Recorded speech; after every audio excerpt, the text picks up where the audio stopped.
Köprü patladı. Araba bayağı 7-8 metre havalandı böyle. Sonra sığ dere var.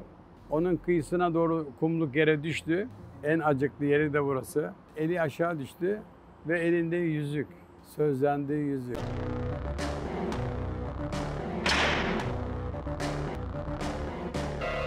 Zingaya diye bir yer. İşte uçaktan indik. Uçakla bizi Taşkent'ten güneye doğru götürdüler.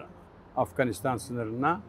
Orada bir grup Türkiye Cumhuriyetlerinden bir grup askeri eğiteceğiz. Ve bu tarafta da daha güneyde de Ruslar almış. Birçok kasabayı vesaireyi. Şimdi bu çocukları eğitiyoruz falan. Güzel gidiyor. Aslan gibi çocuklar. Türkiye Cumhuriyetlerinden. Hatta Uygur Türklerine de gittik biz bir kere. Çin tarafına. Onu da başka bir gün anlatırım. Minibüs geldi bizi uçaktan aldı. Gidiyoruz. Git babam git. Epey gittik 4,5 saat falan sonra.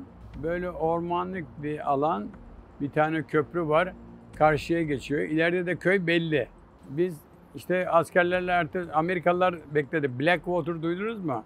Amerika'nın askeri teşkilatı. Paralı askeri teşkilatı. Askeri operasyonlara katılıyorlar. Amerika'nın normal askerlerinin katılamadığı Black Operation diyor. Gizli operasyonları yapıyorlar. O sırada tabii bütün hepsini onlardan alamamışlar. Bob, bizi yetiştiren o Amerikalı hocamız demiş 2 tane sat var çok iyi. Onlar da eğitim yaptırsın sizle beraber. Blackwater'ın emekli paralı askerleriyle 3 tane, bir de 2 Reşat'la ben yetiştiriyoruz askerleri. İyi gidiyor falan. Bir gün halatla inme gösteriyorum dağdan. Kısa kısa anlatıyorum. Ben inerken ayağım çukura mı ne geldi? Burkuldu böyle. Biraz sonra da şişmeye başladı falan. Oturdum ben. Çocukları çalıştırıyor Reşat. Ötekiler böyle duruyor ayağım benim. Oturduğum yerden direktif veriyorum falan. Bir tane çocuk vardı. Rebel. Johnny Rebel diye bir çocuk. Dedi Namık o da sat. Eski satlardan. Amerikan satı. Dedi hastaneye gidelim. Köyün içinde bir klinik gibi bir yer var. Oraya götürüp seni. Götürdüler böyle. Geldik. İşte röntgen odasına böyle ama iptidai bir yer yani.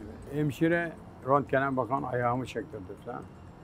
Güzel şeyi gördüm hani kırık çatlak patlak yok ama strain ve sprain diyoruz. Aşırı gerilme olmuş ayağımda. İstirahat edersem geçecek.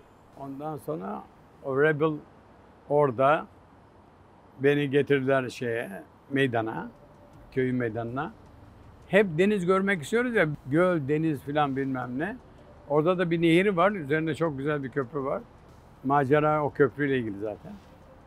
Gittik doğru, meydana. Ben gittim, bakkal var böyle küçük. Dedim ki burada göl möl, deniz filan bir şey yok mu? Aa dedi, dedi, turkuaz diyor. Bu otobüse bin dedi. Gidiyorsun böyle yapıyor. Yarım saat orada büyük göl diyor. Neyse ben orada bir tekne var ters çevirmişler. Üstünde midye kabukları falan bilmem neler. Oturdum oraya gölü seyrederken ama aklım o tarafta kaldı. Dediler ki Rusların tarafından bu tarafa baskın olabilir. Burada eğitim yaptığımız anlaşılırsa onlar buraya baskın yapabilir. Tedbir almak lazım. Ben dedim ki ne yaparız? Gideriz köprüye dinamitleri yerleştiririz. Manyetiğe basarsanız köprü havaya uçar. Ne tank gelir ne araba gelir. Biz de buradan kaçarız da. O plan zamanı geldi. Hemen hızlı bir araba geldi. Dediler ki oradan askerler geliyor bu tarafa doğru. Rus askerleri orada. Dedim ben hemen korun. Elektrikli ateşleme. Bir de var hani kibritle yakıyorsun. Ateş yanıyor ya böyle. Zamanlı ateşleme diyoruz. Bu böyle basarak ateşleme senin kontrolünde. Ama uzun fitil yaptın, yaktın ya buradan. O senin kontrolünde değil. Gidip kesmen lazım ucundan falan ya. Neyse bunlar, Ruslan hemşireler de o tarafa sınıra çadırları var Sahra Suriye. Oraya gidiyorlar. Yaralı askerleri, sakatları falan kontrol tedavi yapıyor. Geliyorlar böyle. Hep gidiş geliş böyle.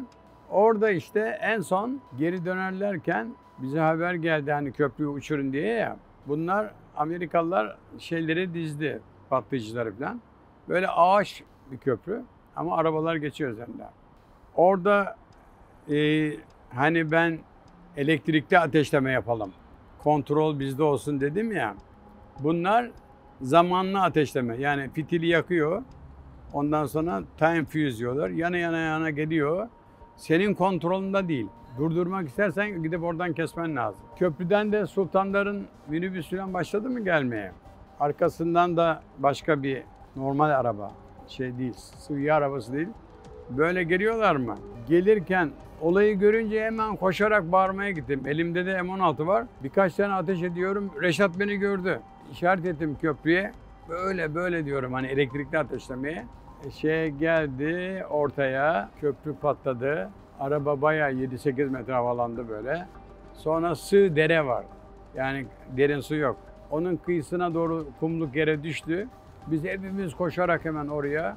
O patlatan herif geldi böyle Namık sorry falan derken ona ben bir yumruk aşağı gittik şeye doğru Reşat'la. Rebel falan hani bütün herkes geldi. Kızın cesedi var ya sultanın paramparça dağılmış sağa sola falan. Neyse topladılar sağdan soldan. Böyle bir sedye gibi koydular. En acıklı yeri de burası.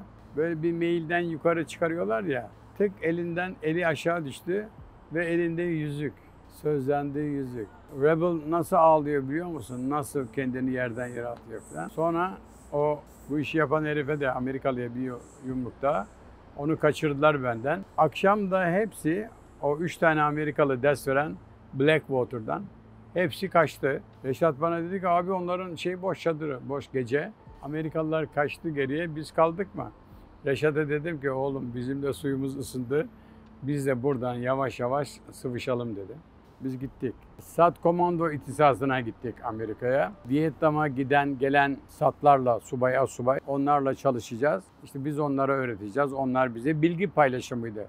Qualification Training diyorlar. Orada bizi yetiştiren hocamız Türkiye'de SAT birliğini 4 kişi kurdular. Kurarken yetiştirdikleri 1. sınıf ile tekrar Amerikalılar bizi yetiştirdi. Ve ben kurs birincisi olunca Amerika'ya da ihtisasa yolladılar beni.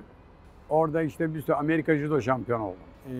73 kiloda 1. oldum. Açık siklet var altın kemer. Orada 3. oldum. Bu tendon, biceps tendonu koluma bağlı ya bu. Biceps kopmamış, biceps kası. Onu kemiğe bağlayan, ulnaya bağlayan tendon kopmamış. Tendon oradan bağlı olduğu kemiği oynatmıştı. Böyle ben sakat hastaneye gittim. Ondan sonra Lackland Air Force Base diye askeri birliğin hastanesine gittim. Doktor Montkenler böyle yaşlıca bir doktor albaydı herhalde. Bütün arkadaşlarını çağırıyor. Hey come on here over falan. Dedim ne oluyor falan. Röntgenler var, filmler falan.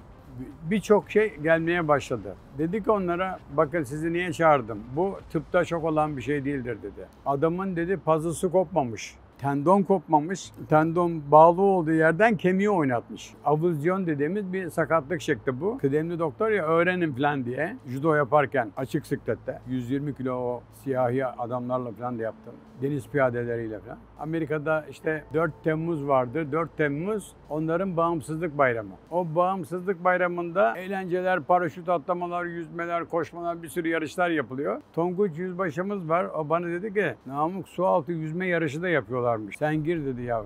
Dedim efendim nasıl yapacağız? Ya 100 metrelik bir havuz var.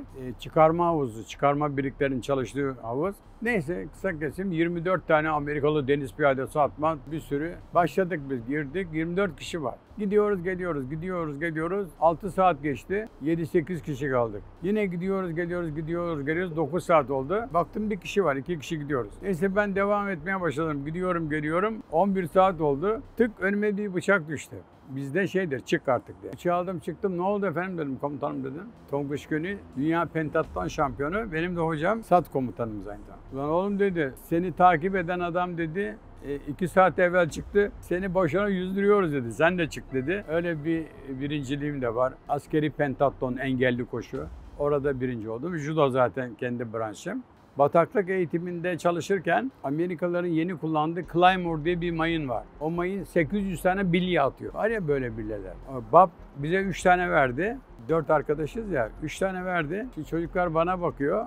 Üstüne şöyle bir kitap gibi bir şey. Hafif kıvrık. 800 tane bilye atıyor düşman ama 10 santim yerden gidiyor bilyeler. 2 metre 20 santim yukarıdan gidiyor. Öyle güzel hesaplamışlar. Ondan sonra ben çocuklara dedim ki arkadaş 2 tanesini atalım patlatalım. Bir tanesini Türkiye'ye götürelim. Genelkurmayımıza verelim. Kalıplarını yapsın falan. Biz de bunlardan imal edelim. Ben bir tanesini aldım. Ateşleme mekanizması varsa hani böyle basıyorsunuz. Manyeto diyoruz. Bununki ufacık. Elle sıkıyorsun, elektrik meydana getiriyor. Fünyede patlayıcının içinde C4, beyaz patlayıcı. İçindeki C4'ü çıkardım, bunu kestim, fünyeye attım. Patlayacak bir şey yok.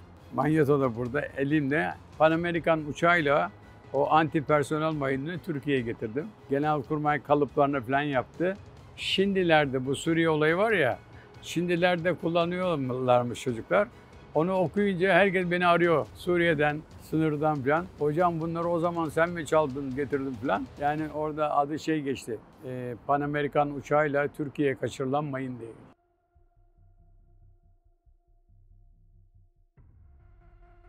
Zingaye diye bir yer. İşte uçaktan indik.